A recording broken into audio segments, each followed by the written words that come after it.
Welcome to a Friday, a long weekend, Memorial Day weekend, and many activities happening throughout Northeast PA this weekend, I am sure. Something going on in your backyard, please let us know about it in case we miss mentioning it. Right now, I want to talk about what's going on in Dunmore. I am going to talk with Jerry Skutleski. Now, you're with Lieutenant Ezra S. Griffin, Camp Number 8 out of Scranton. You are the Sons of Union Veterans of the Civil War. That is correct, and I am the commander of the camp, yes. And you are the commander. So what exactly does this do, Commander? Like, what does your group represent? What you have a museum, a library, all stuff like that? Yes, our museum and library is currently in the basement, first lower level of City Hall. We've been there since 2006, and Mayor Doherty was the one who gave us the space to be there. So we have a museum, and we're open twice a month, every other Saturday, for the public to come and visit. So that's reopened now that COVID is starting to, now that other things are reopening with the pandemic?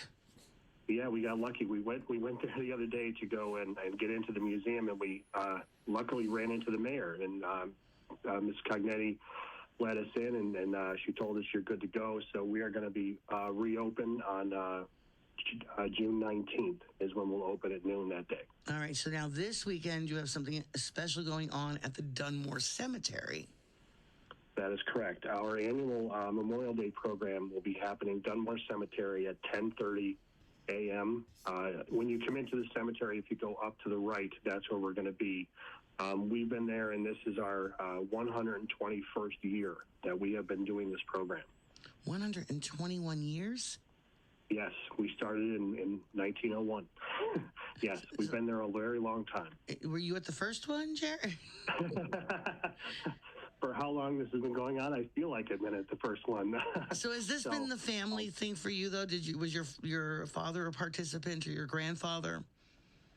No. Ironically, I'm a history teacher, and I met a couple people in the camp, and I went over there and brought my students over for a tour of the museum. And I met Brother Joe Long, who passed away a little over a year ago, and he got me interested in the camp, and I became a member.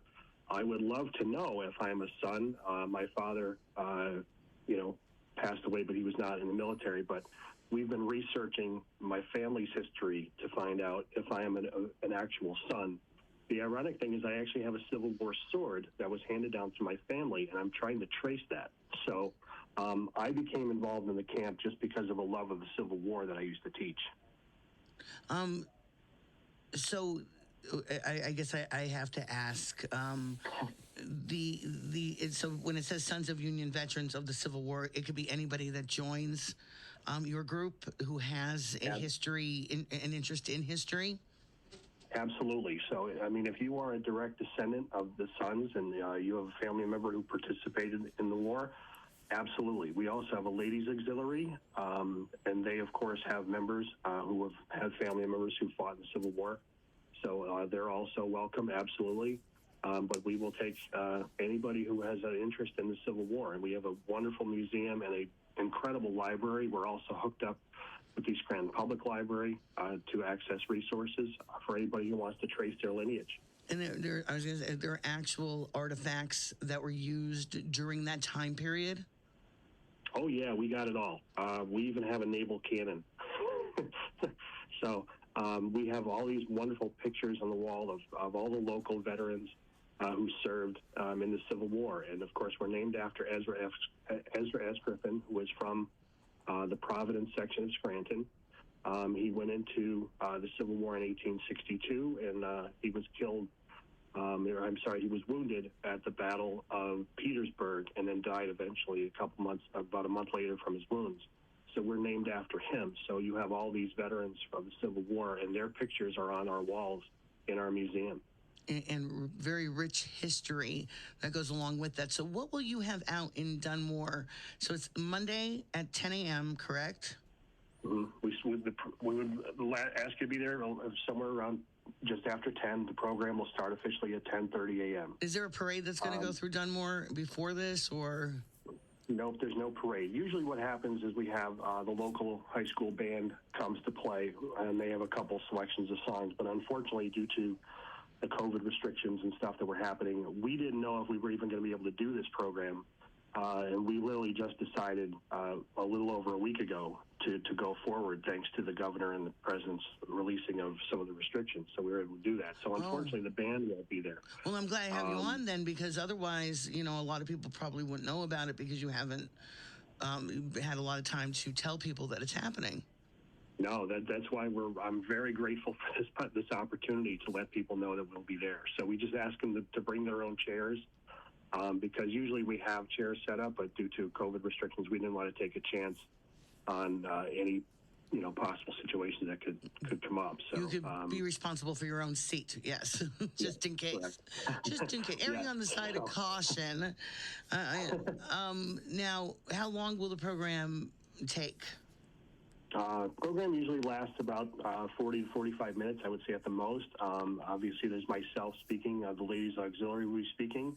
We have a guest speaker by the name of John Zazura, who will be giving a presentation. I do not know what he will be talking about. I gave him the opportunity to talk about something Civil War related, and he went with it. So about 5 years ago, I was lucky enough to have the opportunity to give the speech. And we also have members who represent World War I, World War II, who will be doing a firing of weapons in honor. And we have a friend of mine by the name of Jack Partika who's coming to do taps. So the Ladies Auxiliary will also be there. So, and the one thing about this day is it actually used to be called Decoration Day. That's how it was named from former General Logan. And the Ladies Auxiliary walks along the graves, and we put rose petals on the graves of our soldiers. So one of my issues right now is I'm trying to find rose petals. So if there's anybody out there with do they rose have to be petals, live or dried? I don't think it matters at this point in time. I will be happy to find any rose petals we can possibly get. I'll let you know if I can find any. But my husband, I was just so mad. My daughter gave me roses for Mother's Day, and I had them sitting on the table, and yet they were drying out. But I like the way they look when they dry out. And my husband goes and throws them away, and I'm like, "What are you doing?" I would have had rose petals. I worked in the flower business for 25 years for my parents who owned a flower shop, so I know all about the flower business. Well, then you should know where to find rose petals. No. Yes, I do. I just I've been teaching for 26 years, so I've kind of lost a few of those connections. How many like a garbage bag full? Like how many do you need to make this happen properly? Is that a fair question? We usually just have what would be, I guess you get a plastic bag from the grocery store, usually like that, where is usually what we have. So, but hey, the more the better. We have a very large, or I shouldn't say large, but a decent sized section of what would be the Civil War and the Spanish-American War plot of the Dunmore Cemetery. So the more roses and the better we can cover all of our soldiers would be great.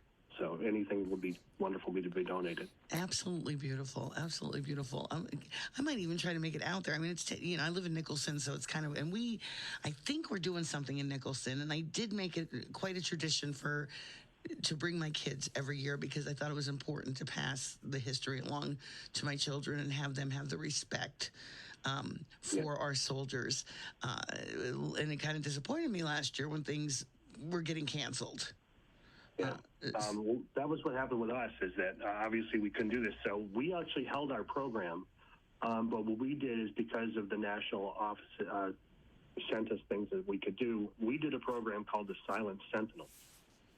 So what we did is a bunch of the members of our camp went to the cemetery, and we stood at the gravestone of several of our members and their graves, and we stood in silence for an hour in honor of them. And so that was our program for last year. And but we were very grateful we got to do something, at least to honor our soldiers.